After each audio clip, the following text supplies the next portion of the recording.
What's good, everyone? Today we're going to be recapping all the villains from the Savage Planet series. I've finally gotten all of them built, and we can finally give our analysis and just on the villains in this series as a whole.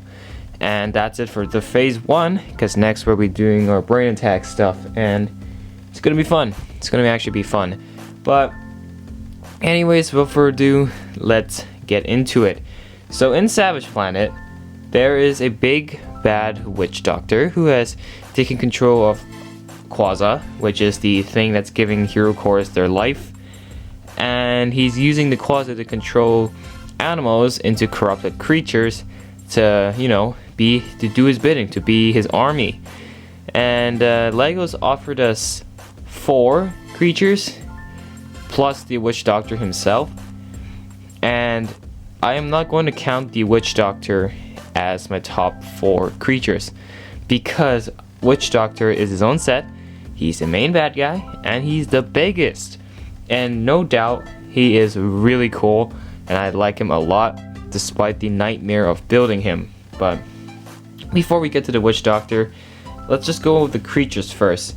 And I think all the creatures together with Witch Doctor, when they all stand together, they look like a menacing team, a very diverse team, and they certainly look like they could put up a fight with the heroes, especially Scorpio, who is the big creature before Witch Doctor. But yeah, these guys, they look like they're ready for a fight. But without further ado, let's look at each villain individually. But if you want more in-depth analysis of each villain, then you can always watch the individual review videos. So yeah, alright. Scorpio. Starting here, we're gonna look at Scorpio. He is the big guy, or before Witch Doctor, big creature, and he is a robotic scorpion with a tail that shoots a red ball. So he's in particularly not my favorite, but he's still pretty fun to put together, and he looks good overall. But there were some things that were lacking with this guy, and I definitely think, like, yes, Lego told us with Scorpio that, like, you can do a lot of things with CCPS, but they could definitely use some improvements and make the scorpions that they designed look a lot nicer, because the thing is that Lego has come up with more scorpions in the future after Savage Planet. They look better, but I guess they could have done the same for this one. So this in particular is not my least favorite, but my second least favorite. Doesn't mean he's the worst. I need to make that clear. Moving on, we have the twin sister of Scorpio. I say that because they have the same head mold. You can literally see there's no difference. It's just different color. Waspix is a relatively cool character. When I first saw her, I really underestimated her. I thought, I was like, nah, she's gonna be a really bad character put together, and she's probably gonna be my least favorite. Turns out I was wrong, because when I was assembling it together, I actually had lots of fun.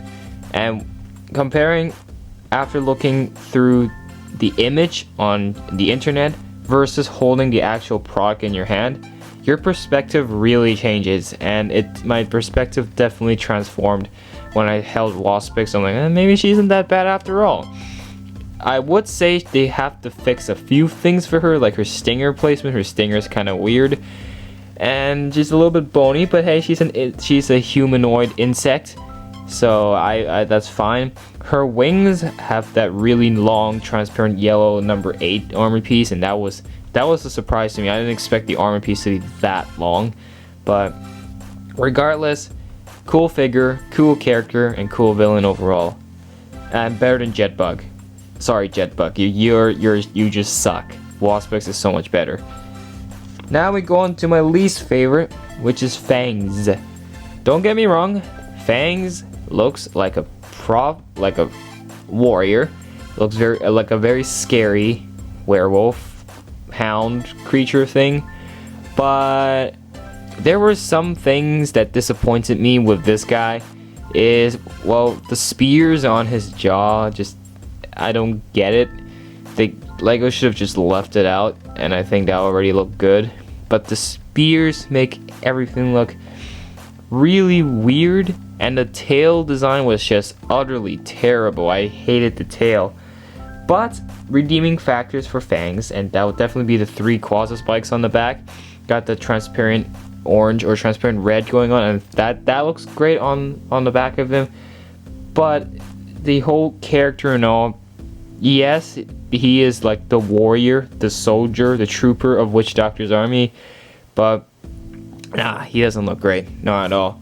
But now we go to my favorite one of all time. Moving on to the least favorite, to my most favorite. It's the little guy, Raja. Well, not really little guy, but he is definitely an interesting character. And when I put him together, he was very fun. In fact, like for a Gorillafant, he looks great. And I like, he's not too complex, he's not too simple. You just hit the sweet spot with this guy, and I think he definitely hits the mark very, very well. I was very satisfied with this guy, and yeah, I really enjoyed building him. So Raja is a Mark 45 favorite. And finally, we move on to the Witch Doctor himself. Now, the Witch Doctor isn't on my top favorite list, like the for the 4 creatures, but he is my favorite Hero Factory big figure of all time, like the big guy. Like for a villain, and we get something that big, it's just a treat from Lego. It was really a nightmare to build, I'll give you that. Building him, man, it took me an hour to put this guy together. But after you finish building him and you look at him for the first time completed in your hands with your own eyes, you start to appreciate what Lego has done in their sets. You can see what kind of effort and creativity they've poured into designing these things. And Witch Doctor is certainly no exception, because Witch Doctor is very complex, and whoever came up with him is an utter genius, using more Technic pieces than a CCBS, like the normal CCBS building system. And so Witch Doctor felt like a Technic set much rather than a normal standard Hero Factory set when you put them together. And so really good job on Witch Doctor. There are a few things that I would say they could change, and that is the main body armor, because in the TV series it was gunmetal gray and not white. Also the hose, the white hose for his, I guess, rib cage. I've seen everyone else's videos of their reviews on their Witch Doctors, and they've all received an extra pair of red tubes. Mine only have the white. So everyone else has got the white and the red, but mine only got the white. So I don't know why I didn't get the red tubes, but I don't know, maybe just in certain places which the Witch Doctors sold there didn't have the red tubes. So kind of unfortunate, but you know what? It's not something I should complain about. At least I have the tubes. But overall, cool set of villains. Really enjoyed it. Like how it's not like your standard normal bad guys. They're like creatures, and they have a lot of play potential, and I think they're very fun. And Lego did a particularly good job with this theme. I only wish they could go back, because now it's 2020 and CCBS doesn't even exist anymore. So yeah, but anyways, good job on that, Lego. Good series, good villains, and good heroes. But those are my thoughts. What are your thoughts? Do you hate it? Do you like it? Or do you agree with me? So smash that like button or dislike, and subscribe to the channel, and we'll see you all with the Brain Attack series. Can't wait to get started on those. We'll talk to you again very soon.